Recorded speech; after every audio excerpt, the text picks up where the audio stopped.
السلام علیکم ناظرین، پروگرام اوپینین علی قاضی میں بھلی کار یاسر احمد اسٹوڈیو میں جوائن کرتا سینئر تجزیہ کار علی قاضی صاحب. ویلکم علی صاحب. Thank you Yasir. علی صاحب D G S P R صاحب نچے جے تمنا چوتھوں چکر जेका आहे उहा क्लैरिफिकेशन ॾिनी आहे इन ॻाल्हि जी त साज़िश छो जो इमरान ख़ान साहिबु हिकिड़ो कंटिन्यूसली नैरेटिव हलाईंदा अचनि था. साज़िश का बि न हुई. उन्हनि जो क्लियर मां तव्हांखे ॿुधायां त जेके बि चीफ्स मौजूदु हुया या जेके बि एजेंसीज़ जा सरबराह मौजूदु हुया उन्हनि क्लियर ॻाल्हि कई आहे त कंहिं बि क़िस्म जी साज़िश मौजूदु न हुई. पर वरी असद उमर साहिबु जेको हाणे थोरी देरि पहिरियां प्रेस कॉन्फ्रेंस करे चयो त नेशनल सिक्योरिटी जी दिफ़ा जेका आहे उहो सिर्फ़ु फ़ौज जो कमु थोरी आहे. लेकिन जेको D G I S P R इहा ॻाल्हि कई त न सिर्फ़ु इहा ॻाल्हि कई त को साज़िश न हुई इमरान ख़ान जे ख़िलाफ़ु, बल्कि इहा बि ॻाल्हि कयूं त जेको फ़ौज आहे या इदारो आहे उनखे जेको आहे उहो प्रोपेगेंडा जो शिकार कयो पियो वञे, टारगेट कयो पियो वञे. अच्छा, ज़ाहिर असद उमर ऐं श्री मज़ारी चयो त न इहो कमु सिर्फ़ु जेको नेशनल सिक्योरिटी जा मामलात आहिनि उन जे हवाले सां जेको नेशनल सिक्योरिटी काउंसिल में ही साज़िश वारो डिस्कशन थियो त कुझु फ़ौजी सरबराहनि जो ख़्यालु हो त साज़िश न आहे, पर सिविलियंस जो ख़्यालु हो त साज़िश आहे. ऐं तंहिंजे करे मतिलबु ॿिए लफ़्ज़नि में चए पियो त ठीकु आहे, अगरि कुझु फ़ौजी सरबराहनि खे ॻाल्हि सम्झ न आई साज़िश जी त ख़ैर जहिड़ी ॻाल्हि आहे, असांखे सम्झ में आयो पियो त साज़िश आहे. ऐं लेकिन जेको सदर पाकिस्तान आहे जेको टेक्निकली फ़ौज जो सालार हुजे थो, कमांडर इन चीफ हुजे थो, हुन सुप्रीम कोर्ट खे लिखियो आहे त हीअ साज़िश हुई न हुई इन जी तहक़ीक़ात कराई वञे. लिहाज़ा वैन कमांडर इन चीफ जॾहिं चए पियो सदर पाकिस्तान अलवी साहब त पोइ फ़ौज खे मतिलबु ॿिए लफ़्ज़नि में एग्री करे खणे, पर इहो जेको चयो हिन असद उमर साहिबु. हाणे साहब मूंखे जेका इहो त ठीकु आहे, हू अॻु में बि चवंदा रहिया आहिनि फ़ौजी तर्जुमान त साज़िश न थी आहे, पी टी आई जो चवणु आहे त साज़िश थी हुई.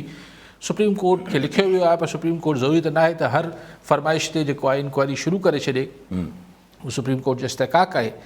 लेकिन जेका अॼु हिकिड़ी जेका इम्पॉर्टेंट ॻाल्हियूं थियूं उन में असद उमर चयो त भई फ़ौज खे सियासतदाननि खे पंहिंजा मामला पाण में डील करणु ॾियो. तव्हां हर हंधि जेको आहे ज़रूरी न आहे त तव्हां वज़ाहतूं कयो या हिकिड़ो इंटरफेयर कयो मामलनि खे. त मां हैरान रहिजी वियुसि त अगरि सियासतदान पंहिंजा मामलात पाण में डील कनि, इहो मुतालबो पी टी आई जो जनरल सेक्रेटरी असद उमर करे पियो. जी हा. जंहिं पी टी आई जो सरबराह चेयरमैन इमरान ख़ान चए थो त न फ़ौज न्यूट्रल न थिए, त पोइ आख़िर कंहिंजी ॻाल्हि सही आहे? फ़ौज कंहिंजो मुतालबो मञे? इमरान ख़ान चए थो न्यूट्रल न थियो, धुर थियो, यानी मुंहिंजे पासां धुर थियो, पर न्यूट्रल न थियो. न्यूट्रल कोई न हूंदो आहे, हक़ जो पासो खणणो हूंदो आहे. असद उमर चए थो त विच में मुदाख़लत न कयो, सियासतदाननि खे सियासी मामला पाण में डील करणु ॾियो. त ॿिए लफ़्ज़नि में हू चए थो त फ़ौज न्यूट्रल रहे. त आख़िर ॿिन्ही मां कंहिंजी ॻाल्हि फ़ौज ॿुधे? जी हा. त अजीब ॻाल्हि थी वई न. इमरान ख़ान चए थो न्यूट्रल न थियो, असद उमर चए थो त तव्हां विच में न पओ, असांखे मामला पाण में डील करणु ॾियो, सोले सिंधी में तव्हां न्यूट्रल रहो, पासीरा रहो, न्यूट्रल रहो. सो अलाए कंहिंजी ॻाल्हि ॿुधनि. सो ऐं ज़ाहिर जेका D G I S P R जी ॻाल्हि त भई फ़ौज जे इदारे खे प्रोपेगेंडा जो इन जो शिकार कयो पियो वञे, त अणसिधी तरह ज़ाहिर तनक़ीद हींअर केरु पियो करे? हीअ 11 जमातूं त कोन थियूं कनि, हीअ त डिफेंड कनि पियूं इस्टेब्लिशमेंट खे. हिकिड़ी पी टी आई ऐं हुनजा हामी आहिनि जेके क्रिटिसाइज़ कनि था इस्टेब्लिशमेंट खे. त इमरान ख़ान साहिबु अॼु बि तकरीर में चई त भई न्यूट्रल का शइ न थींदी आहे, फलाण थींदो आहे. त भला अगरि इस्टेब्लिशमेंट न्यूट्रल न थिए ऐं बकौल असद उमर जे त न्यूट्रल रहे, यानी हू धुर आहे.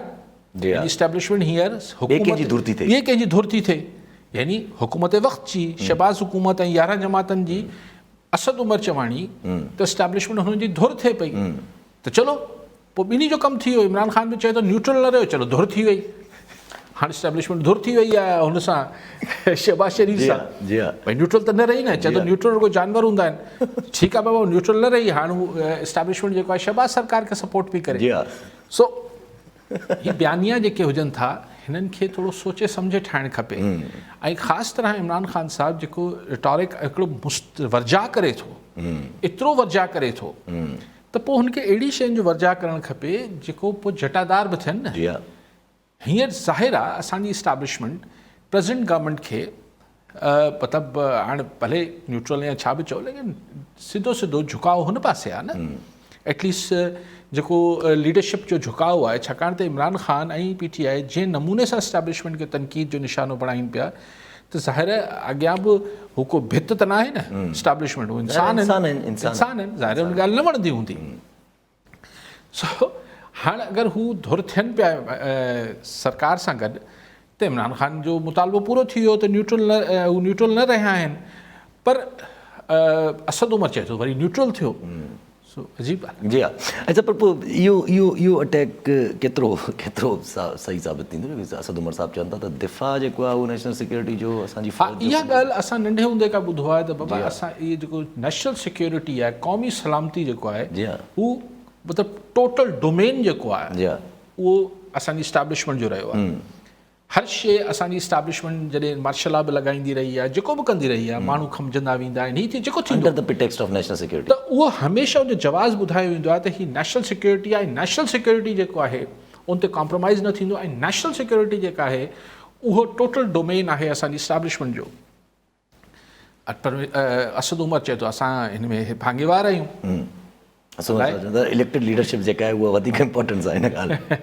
त हाणे हीअ त तव्हां इस्टेब्लिशमेंट जी स्पेस में इरोड कयो था, दाख़िल थियण जी कोशिशि कयो था। जी हा। ॾिसो, ज़ाहिर आहे इन में कोई शक न आहे त प्रेज़ेंट इस्टेब्लिशमेंट जेका मूड आहे या लीडरशिप या जीअं बि हुनजो मामिलो आहे, उहो हींअर को PTI ऐं हू हिकु पेज ते त न आहिनि, हिकु पेज ते त न आहिनि, मूंखे लॻे थो हिकु किताब में बि कोन्हनि, दूरियूं त सवायूं आहिनि। ऐं को बि विच में करे करे महसूसु थींदो आहे त कुझु दूरियूं दूर करण जी कोशिशि थियनि पियूं। उनमें शेख रशीद बि तव्हां ॾिसो माठ थी वियो ऐं थोरी थधाइप ईंदी आहे विच में, लेकिन पोइ वरी को न को ॻाल्हि अहिड़ी थींदी आहे। मिसाल हाणे हीअ जेको DGI-SPR जो बयानु आहे, ख़ासि कंहिं शायदि उर्दू चैनल खे इंटरव्यू में चयो वियो, त ज़ाहिर जेको सवाल थींदो पाण मीडिया जा माण्हू आहियूं, ख़बर आहे त अहिड़ा इंटरव्यू जेके आहिनि उहो उन सवालात जेको आहे थोरो वेट थींदा आहिनि हर शइ। हा, ठीकु आहे न, त कुझु न पियो चवां, सम्झो था न ॻाल्हि खे। जी हा, सवाल जेको मुंहं में ईंदो त उन करे सघूं था। जी हा, जी हा। त मतिलबु इहो आहे त यानी वर्जा करणु ज़रूरी सम्झो DGI-SPR, ऐं त पोइ ज़ाहिर हिननि जवाबु ॾियणु ज़रूरी सम्झो।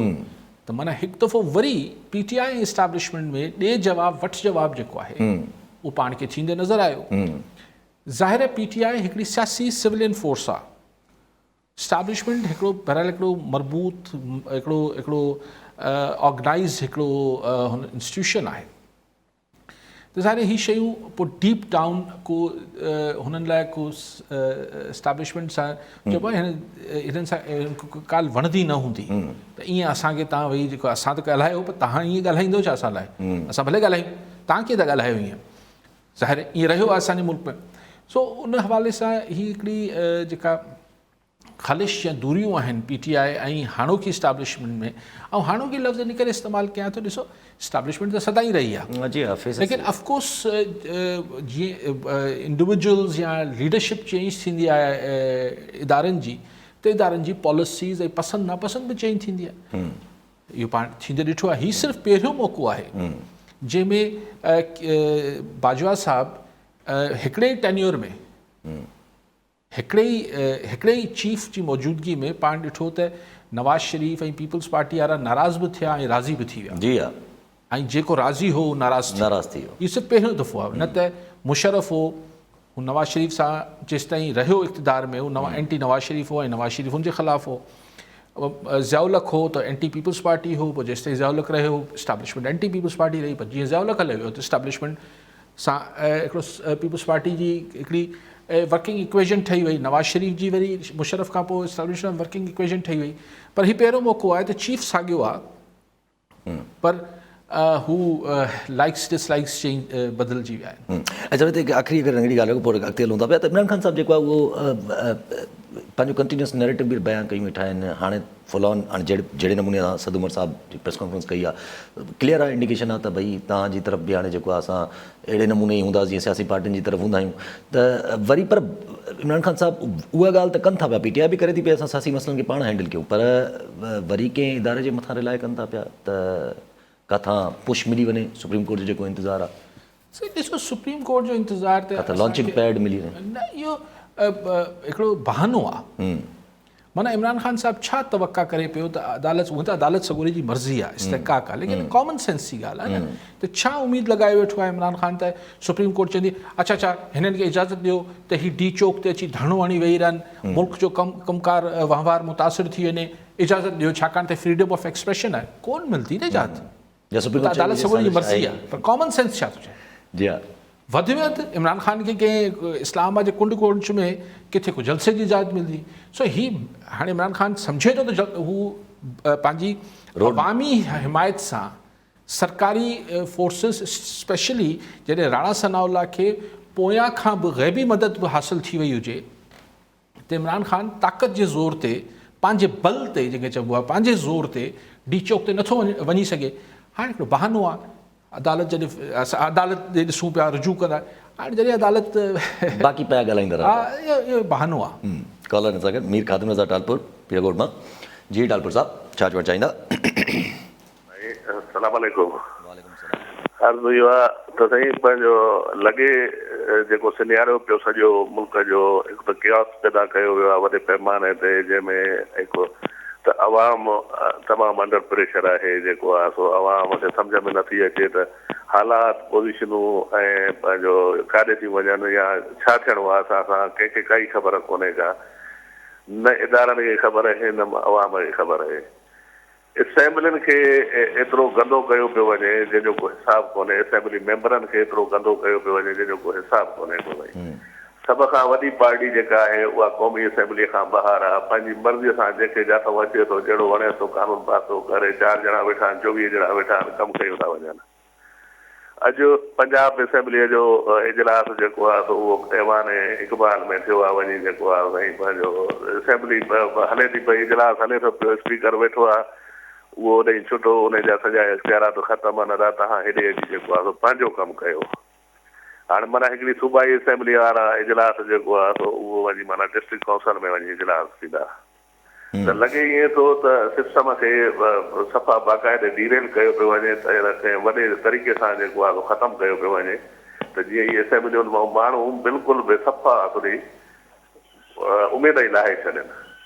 ॿियो त साईं मुंहिंजो सुवाल इहो हो त पंहिंजो काज़ी साहिब खां त साईं हुकूमत बि हिननि जी आहे, मुस्लिम लीग नून वारनि जी, त मियां नवाज़ शरीफ़ हिकु हलो मुल्क त कोन थो अचे, टीवीअ ते बि नज़र कोन थो अचे, कंहिं ख़बर में बि नज़र कोन थो अचे पियो, उनखे छो न इजाज़त के ॻाल्हाइण जी या ॿियो कंहिं फॉरम ते अचण जी या किथे तक़रीर करण जी, छाजे करे उनखे जेको आहे सो रस्तो ब्लॉक कयो वियो आहे? ठीकु आहे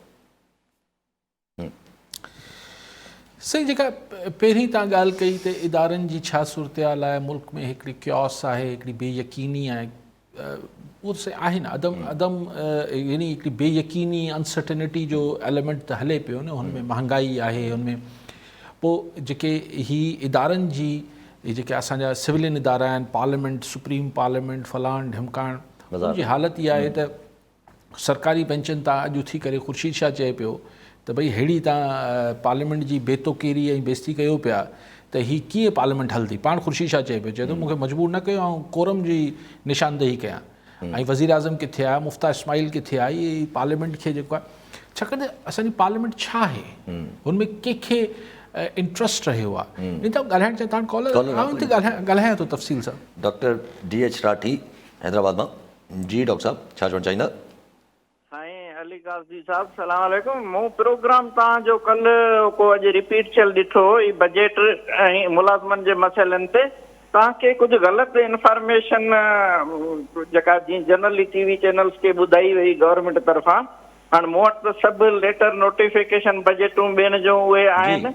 हाणे असल ॻाल्हि इहा आहे, तव्हां इहा वाज़े कयो त जेको रिटायर्ड जो हिननि पेंशन जो 5% जो ऐलान कयो आहे, हाणे इहो 5% चवण में त पंजाब वफ़ाक़ ऐं KP खे बि कयो, पर उते 10% अॻु में ई एडाक रिलीफ अप्रैल खां शुरू थी चुको हो, अप्रैल में हिननि सिंध में कोन ॾिनो, त उन्हनि चयो 5% वधायूं था, माना 10 अॻे हो 5 हाणे वधायो त 15 मिलंदो, पर सिंध में हिननि ॾिनो ई कोन्हे, खाई विया आहिनि। हाणे हिननि जो 0 हो उन में 5 वधियो माने हाणे 5 ई ॾींदा त चवण में त गवर्नमेंट चवे थी त 5% सभिनी जो थियो आहे उहो वाकई 5 थियो आहे पर 10 उन्हनि 5 वधायो आहे त 10 ऐं 5 15 थियो आहे इन करे ई मुलाज़िम रड़ियूं कनि पिया इहो मसइलो गवर्नमेंट जाणे माणे इन में इहो कोई एॾो कोन हूंदो ना समझ वज़ीर आला या फिनांस सेक्रेटरी जंहिंखे ख़बर न हुजे त अॻे छा आहे हाणे छा आहे त हीअ 5% ॿिए मुल्क बराबरि कनि सिंध खे एतिरो पोइ ते सिंध जे रिटायर्ड बुज़ुर्ग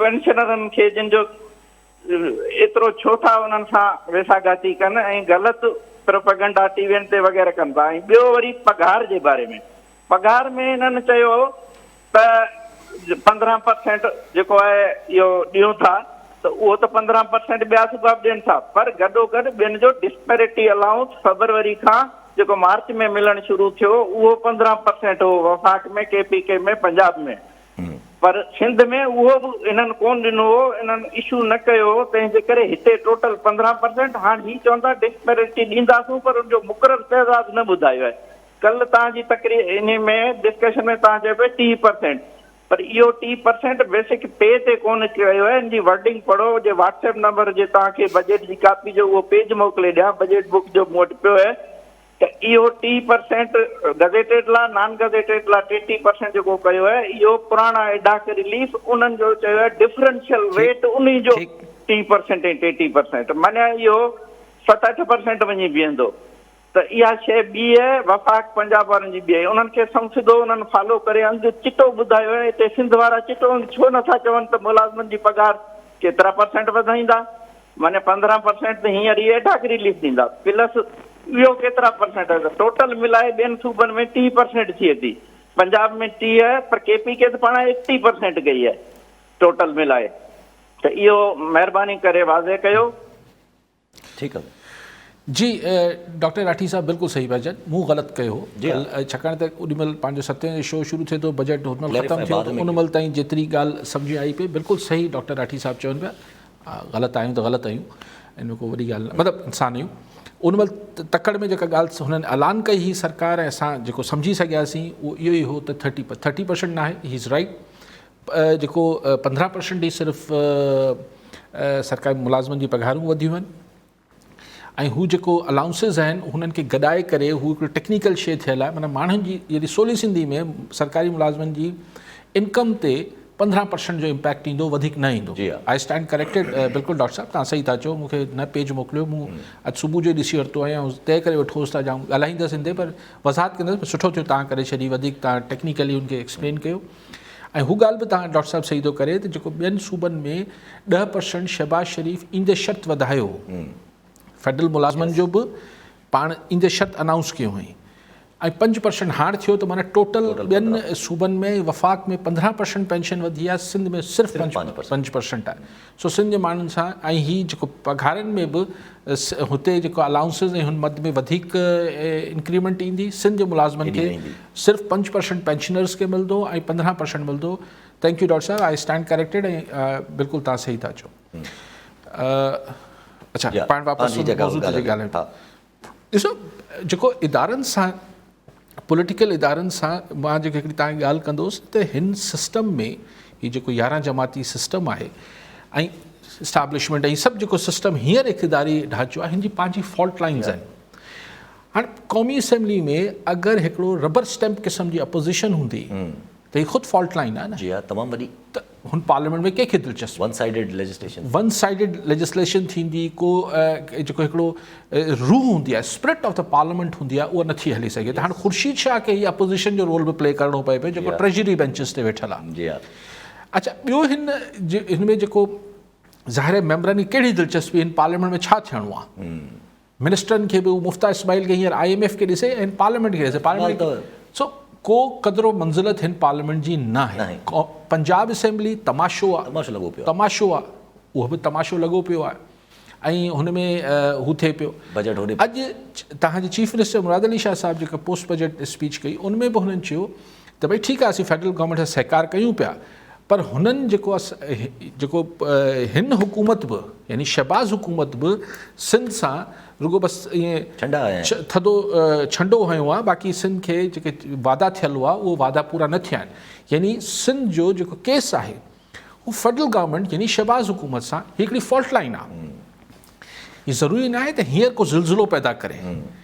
खुर्शीद शाह जी सॼी गुफ्तगू तव्हां ॿुधो त ऐसे कैसे चलेगी पार्लियामेंट। जी हा, ये सभु शयूं जेके थियनि पियूं इहे आस्ते आस्ते गहरा असर छॾींदियूं। ख़ुदि हीउ जेको इमरान ख़ान जो प्रेशर आहे रोज़ अची हाणे हिकिड़ी तकरीर साॻी तकरीर जेका हिफ़्ज़ थियल आहे असांखे सभिनी खे, उहो ख़ान साहिबु रोज़ ॿुधाए थो। हीअ सभु शयूं जेके आहिनि हीअ पंहिंजी पंहिंजी जाइ ते हिन सिस्टम खे जेको आहे उहो आस्ते आस्ते हिकिड़ा शॉक्स अचनि, जोल्ट्स अचनि था। हींअर को महसूसु नथा थियनि पर ultimately they will lead to something. ॿी ॻाल्हि साईं नवाज़ शरीफ़ जे बारे में, नवाज़ शरीफ़ जो रस्तो ब्लॉक करे वेठा आहिनि इहे गवर्नमेंट। न, नवाज़ शरीफ़ जो रस्तो ब्लॉक करे कोन वेठा आहिनि। कल्ह हुननि बयानु ॾिनो त मुशर्रफ खे अचणु ॾियो, जनरल मुशर्रफ खे। कल्ह आर्मी चीफ DGISPR चयो त भई असांजी लीडरशिप चाहे थी त परवेज़ मुशर्रफ साहिब खे अचणु ॾिनो वञे ऐं अला बकौल हयाती ॾे सिहत ॾेसि, पर हू अचणु अगरि चाहे थो त उनखे अचणु ॾिनो वञे।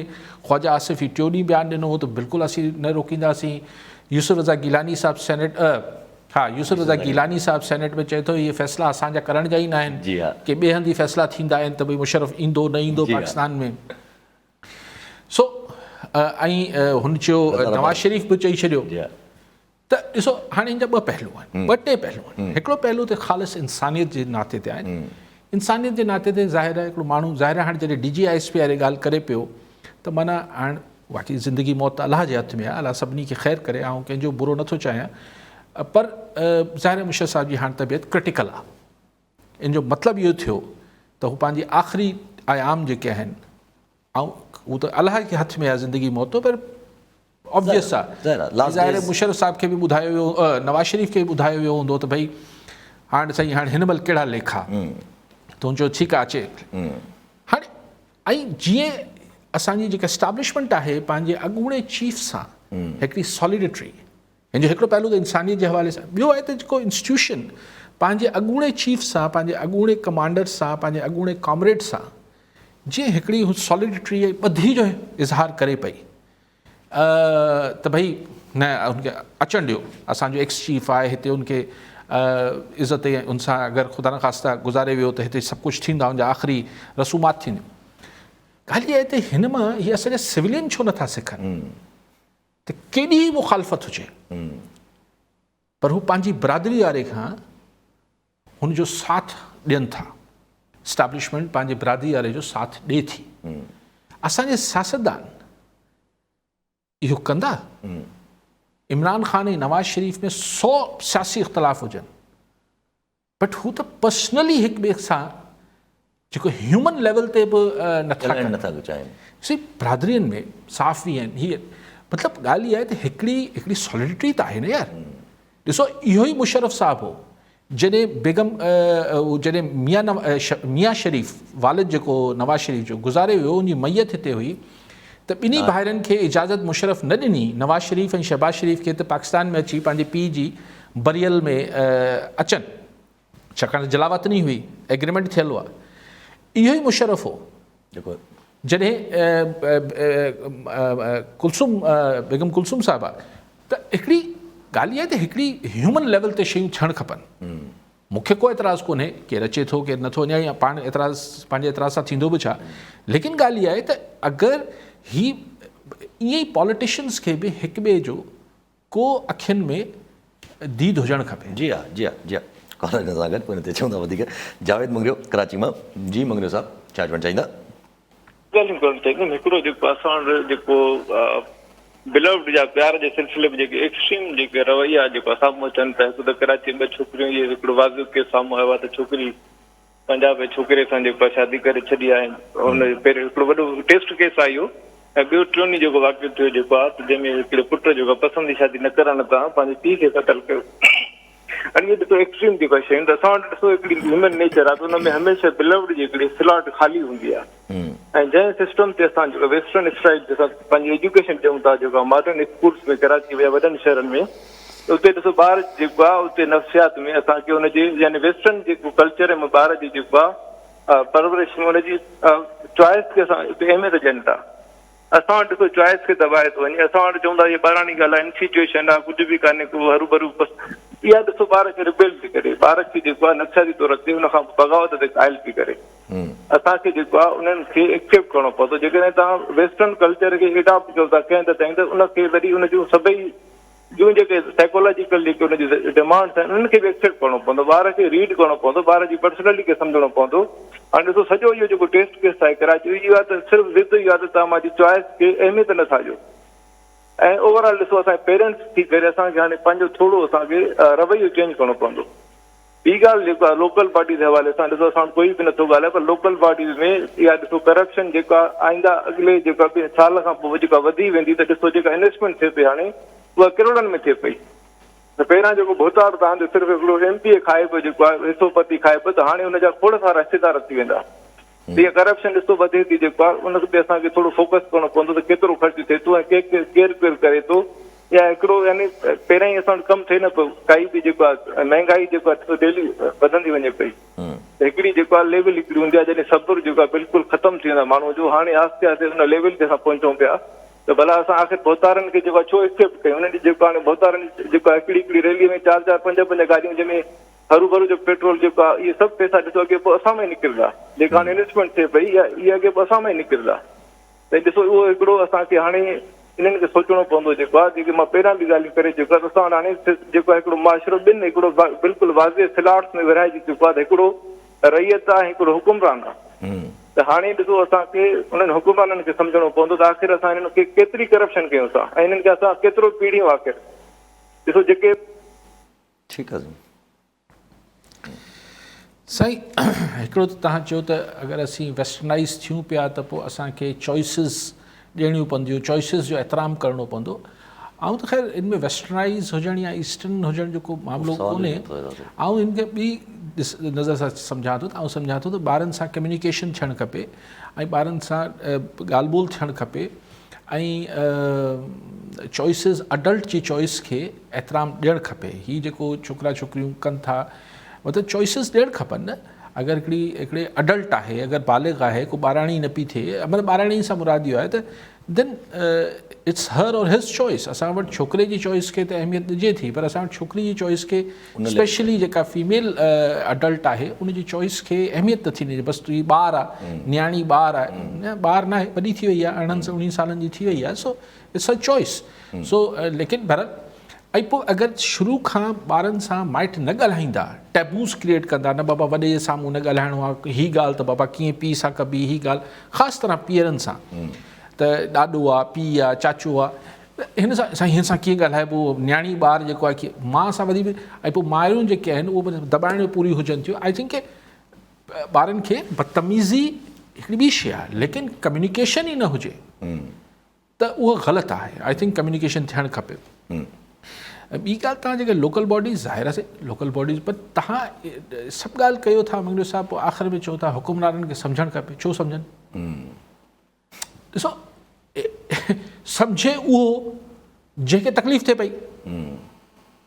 मिसाल हिकिड़ी हिते का सिचुएशन हुजे, हीअ लाइट आहे मुंहिंजी अखियुनि में लॻे पई, तव्हांखे त कोन पई लॻे. हाणे मंगरू साहिबु चए पियो त यासिर सम्झे. यासिर छो सम्झे? सम्झणु त मूंखे खपे. पैसो मुंहिंजो वञे पियो बकौल मंगरू साहिब जे आम माण्हू जो मुतासिर. आम माण्हू करप्शन खां मुतासिर केरु पियो थिए? आम माण्हू. त जेको करप्शन कनि पिया, साईं चए थो हू सम्झनि. हू सम्झनि न कनि. कीअं हू सम्झनि न कनि? साईं चवण ते थी वञे बिस्मिल्लाह. 75 सालनि खां माण्हू रड़ियूं कनि था. ऐं एतिरे ॾींहंनि खां जॾहिं खां महांगाई वधी आहे ऐं नंढड़ी फरमाइश कया 50% करप्शन खे घटि करे छॾियो, त को मुंहिंजे चवण सां ख़तमु थींदी? मूंखे अहिड़ी का ख़ुशफ़हमी न आहे. लेकिन अगरि ख़ल्क़ ख़ुदा हीअ जेके वोट वञी विझंदा सभु मंगरू साहिबु लोकल बॉडीज़ जे इलेक्शन में, सम्झणो उन्हनि खे आहे.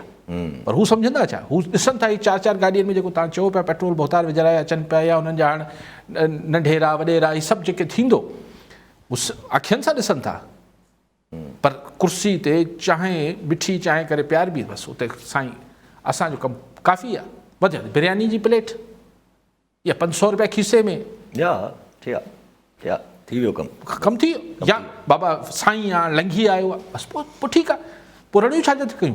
ऐं इहो मंगरू साहिबु एक्सपेक्ट करे पियो त सही हू सम्झनि जेके बेनिफिशरी हूंदो कंहिं बि सिस्टम जो, उहो छो सम्झंदो साईं? छो चेंज कंदो? उहो छो चेंज, उहो सम्झंदो सां मुराद आहे त छो चेंज कंदो?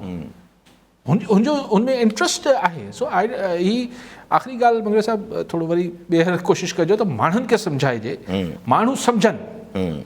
अच्छा, ही कोई एॾी वॾी अरबी फारसी बि कोन्हे जेको वॾी को मुंझल ॻाल्हि आहे जेको वरी सम्झाइजे। सभु ॾिसनि था अखियुनि सां, सभिनी खे ख़बर आहे, सभिनी खे ख़बर आहे, पर सभु ख़ुशि आहिनि हुन मां। यानी तकलीफ़ में अचण जे बावजूदि अगरि ख़ुशि आहिनि त पोइ हाणे की आऊं हू नथो चवणु चाहियां त ही को स्टॉकहोम सिंड्रोम में हली वई आहे सोसाइटी, लेकिन आहे त तकलीफ़ बर्दाश्त कयूं पिया। स्टॉकहोम सिंड्रोम छा आहे? उहो इंसान जी हिकिड़ी नफ़्सियात आहे त जेको विक्टिम आहे, जेको शिकार आहे, मुतासिर आहे, उनखे पंहिंजे ज़ालिम सां मोहबत थी वञे थी। छाकाणि त छो थिए थी? नफ़्सियात जेका हुनजी पोइ पूरी इनजी थी आहे, रिसर्च थी आहे, इंसान इहो सोचणु शुरू, जेको विक्टिम आहे, शिकार आहे, उहो सोचणु शुरू करे थो यार ही मूंखे क़तल बि त करे सघे पियो न, शाबस हुजे मूंखे क़तल न पियो करे, ॿ टे चबा आई, ॿ टे बेइज़तियूं कई, बुखियो रखई, 2 वेला, ख़ैर हाणे हीउ त माई बाप आहे, हीउ त मारे सघे थो। सो उहो हिन ॻाल्हि ते पाण खे राज़ी करे वठे थो त भला इहो बि शाबास हुजेसि, क़तल नथो करे। So this is Stockholm syndrome. त हाणे मूंखे ख़बर न आहे असांजी सोसाइटी वई आहे या न वई आहे, लेकिन करप्शन इट्स अ नॉर्म। ही हिकिड़ी आम रवाजी हर माण्हू जी चपनि ते इहा ॻाल्हि आहे। पर वोट ॾियण महिल ही लोकल बॉडीज़ हुजे, ॿी लोकल बॉडीज़ अचे, जनरल इलेक्शन अचनि, कॾहिं असां सवाल ई नथो पैदा थिए करप्शन जे मौज़ू ते असीं वोट ॾियूं या न ॾियूं, सवाल ई नथो पैदा। सो न थींदो त बसि पोइ हाणे साईं चए थो त न, हाणे जे करप्शन कनि, हिकिड़ो कामोरो जेको आहे करोड़ रुपयो मंथली वठे पियो, सड़बी पोस्टिंग वेठो आहे, उहो मंगरे साहिब चवण ते हाणे वठणु बंदि कंदो। करोड़ रुपया हाणे इहे बंदि, करोड़ छो न, 1000 रुपया वठणु बंदि कंदो छा? उहो बि न कंदो। छो कंदो? ईअं ई आहे। सफ़ा जी ॻाल्हि हले पई नवाज़ शरीफ़ जे हिसाब सां, त उते अॼु माना जेको सेनेट में थी आहे डिबेट वग़ैरह, त उते रज़ा रब्बानी साहिबु हिकिड़ो कॉमेंट कयो। रज़ा रब्बानी साहिबु चयो त भली ठीकु आहे, मुशर्रफ साहिब जी हेल्थ अगरि सही न आहे, उहो पंहिंजे पंख में अचणु चाहिनि था, भली अचनि, पर हिकिड़े हाई ट्रीज़न जे कन्विक्टेड माण्हू खे जेको आहे उहो स्टेट बरियल ॾियणु थोरो नामुनासिबु हूंदो। हुननि इहा ॻाल्हि कई। पर शेख रशीद साहिबु बि इंट्रस्टिंग हिकिड़ो कॉमेंट कयो आहे। शेख रशीद साहिबु चवनि था त नवाज़ शरीफ़ वटि ॿियो को चारो ई न आहे मुशर्रफ साहिब जी हिमायत करण खां अलावा। हुन त ग़रीब करे छॾी न नवाज़ शरीफ़, हुन विसारे छॾियो त हुन सां मुशर्रफ छा कयो? हुन चयो त बाबा साहिब मालिकनि जो हुकुम आहे, भले कयो। ऐं हाणे इहो जेको रज़ा रब्बानी साहिबु हुकुम करे थो त स्टेट बरियल वारो, इहो बि तव्हां बि हिते, आऊं बि हिते। ठीक है, जब कॉल है सागर सफर नकवी हैदराबाद में। जी नकवी साहब क्या कहना चाहेंगे? अस्सलाम वालेकुम बेटा, यासिर मोहतरम अली काजी भाई। वालेकुम सलाम। अल्लाह से आपको सर, बड़ी बेहतरीन डिस्कशन चल रही है माशाल्लाह, लेकिन वो असर बकौल आपके कि या तो बिरयानी की प्लेट है या 500 रुपए जेब में है, तब्दीली का तो तस्वुर ही नहीं है। लेकिन सर ऐसा लगता नहीं है, क्योंकि शायद 100 साल हो गए। अल्लामा इकबाल ने जो कहा था ना कि जो नक्शे कोहन तुमको नजर आए मिटा दो, जिस खेत से दहका को मैसर ना वो रोजी, उस खेत के हर खोशाए गंदुम को जला दो। आज अगर ये शायरी करता है, इस पे ATS केस में कोर्ट में केस चल रहा था 100%। अल्लामा इकबाल जो ये बात कर रहे हैं ना, उस खेत के हर खोशाए गंदुम को जला दो। और जो तो बात ये कि सर अब ये जो आखिरी तिनका ऊँट की पुष्ट पे जब आता है ना सर, वो तोड़ देता है ऊँट की कमर को। अब इस तरह मजाक उड़ाना, जैसे वो मलिका फ्रांस ने कहा था रोटी नहीं है तो केक खाइए, तो जिस तरह एहसान इकबाल ने कहा कि जी चाय का 1 कप कम कर दीजिए, लोग जानते हैं सर, इनकी अय्याशियां जानते हैं और ये एक दूसरे से कितने बावसूल लोग हैं। पीपल्स पार्टी हर दौर में सूबे में बढ़ा देती थी पेंशन और तनख्वाह, क्योंकि वो एक जिद थी कि अगर मरकज ने 15% बढ़ाए तो हम ज्यादा दे रहे हैं। लेकिन अब एक दूसरे को फॉलो कर रहे हैं, देख रहे हैं। सर आप क्या हरकत करेंगे, हम उस पर आपको तालियां बजाएंगे, अप्रिशिएट करेंगे। एक्सपोज हो चुके हैं अली काजी भाई, ये सबके सब एक्सपोज हो चुके हैं। हम अपनी तनख्वाह और पेंशन में लगे हुए। शायद वो वक्त आ गया कि लोग उठ के खड़े हो जाएं और बिरयानी की देग की प्लेट के बजाय पूरी देग लेके भाग जाएं। सर थोड़ा सा हौसला अफजाई किया करें टूटे हुए मजलूम लोगों के साथ, ये भी इबादत है। अल्लाह आपको सेहत दे। शायद सोना है, थोड़ा रोशनी डालिए इस पे सर। ठीक है नकवी साहब। وہ نقی صاحب وہ فیض صاحب کا کہنا ہے گھر میرا حرف تسلی والی بات ہے. اگر میری تسلی سے اگر لوگوں کا دل بہل جاتا ہے یا پر امید ہو جاتا ہے تو میں شام و سحر یہی کہتا رہوں گا, اور میں تو یہی کہتا رہوں گا کہ نہیں جی سب کچھ ٹھیک ہو, پر سب کچھ ٹھیک نہیں ہے انفارچونیٹلی. اور لوگ آپ کہتے ہیں کہ ایک دن کھڑے ہو جائیں گے, ہم دیکھیں گے, لازم ہے کہ ہم بھی دیکھیں گے دن کے جس کا وعدہ ہے, پر ابھی کہیں قریب تو نظر نہیں آتا. تو اب میں یہ نہیں کہہ رہا ہوں کہ خدا نخواستہ انارکی یا ایسی چیز, آپ کی وہ بات آپ نے عذرا مطلب ایک تنزیہ اس میں کہی, بالکل آپ ٹھیک کہتے ہیں. اگر علامہ اقبال نے آج کے زمانے میں شاعری کی ہوتی تو پرچہ تو کٹ جانا تھا بغاوت کا. لیکن بات یہ ہے کہ ہم لوگ کس دن کا اور کب کا انتظار کر رہے ہیں, یہ ایک سوال ہے, اور اس سوال کا جواب مجھے نہیں پتا. کئی سوالات ہیں جس کے لیے آپ کو غیب کا علم ظاہر ہے نعوذ باللہ ہمیں نہیں ہے, لیکن کیا اور ہو, کتنا اور ہو, سب کچھ ہو رہا ہے, سب کچھ ہم برداشت کرتے جا رہے ہیں. وہی جو ایک عجیب سا لطیفہ ہے کہ وہ کہتے ہیں بندے بڑھا دو, ہم ہنٹر کھانے کو تیار ہیں, صرف لائن لمبی لگتی ہے. سنا ہے نا آپ لطیفہ کی, بس بندے بڑھاؤ کہ ہنٹر جلدی جلدی مارے تو ہم اپنے کام سے لگیں. کالا نزاگت غلام مرتضیٰ بلوچ میر پکاسما. جی بلوچ صاحب چھا چوڻ چاہींदा؟ السلام علیکم علی قاضی صاحب ऐं साईं यासिर साहब. वालेकुम सभ खां पहिरीं आउं इहो सवाल कंदुसि जेको कल्ह साईं मुराद अली शाह साहब बजट पेश कयो आहे, इहो नामुनासिब बजट पेश कयो अथनि. छो जो वज़ीर आज़म जॾहिं इहो शहबाज शरीफ़ वज़ीर आज़म चयो 10% इंक्रीज़ कई पेंशनरनि खे, ऐं 5% वरी हुननि हिन बजट में माना रखी आहे. 15% केपी के बि ॾिए पियो, 15% वफ़ाक़ बि ॾिए पई पेंशनरनि खे. ऐं आउं इहो पुछणु चाहियां थो, साईं ख़ुर्शीद शाह साहब जॾहिं रिलीज़ थिया उन्हनि इहा ॻाल्हि कई त जॾहिं इमरान ख़ान जी अञा हुकूमत महीनो हुई त असां जॾहिं PDM जी हुकूमत ईंदी त असां 50% एम्प्लॉइज़ खे मतिलबु सैलरी इंक्रीज़ कंदासीं ऐं पेंशनर खे कंदासीं. साईं ख़ुर्शीद साहिब साईं खां इहो आउं पुछणु चाहियां थो कि महांगाई चोट ते चढ़ियल, तव्हां 5 रुपया वधाया आहिनि, माना 50 रुपया सम्झो तव्हां 1000 ते 50 रुपया वधाया आहिनि. त फर्ज़ करियो अगरि कंहिंजी 20,000 पेंशन आहे त उहो 500 रुपया खणी छा घी जो दॿो वठी सघे थो? साईं मुराद अली शाह खे इहा रिक्वेस्ट आहे त इन ते गौर कयो वञे. ठीकु आहे साईं, ठीकु आहे. सभु थोरो टाइम घटाइण करे नटी ॻाल्हि साईं सां गॾु बि साईं जो जवाबु ॾेई छॾियो वरी पोइ उहो बि. त 6 सालनि खां पोइ, 6 बि न, हाणे त 8 साल थी विया, 8 सालनि खां पोइ तक़रीबन फॉरेन फंडिंग केस में इलेक्शन कमीशन हाणे इहो डिफाइन करे छॾियो, कम से कम हाणे फॉरेन फंडिंग जो नालो हटाए करे उन्हनि चयो त फॉरेन फंडिंग न आहे, प्रोहिबिटेड फंडिंग आहे. अच्छा फ़ैसिलो अची वियो. जी हा, उन्हनि इहा ॻाल्हि कई आहे त प्रोहिबिटेड फंडिंग आहे, फॉरेन फंडिंग न आहे. अच्छा, हू त साईं जेके ॻाल्हि बलोच साहिबु कनि पिया बिल्कुलु आहे.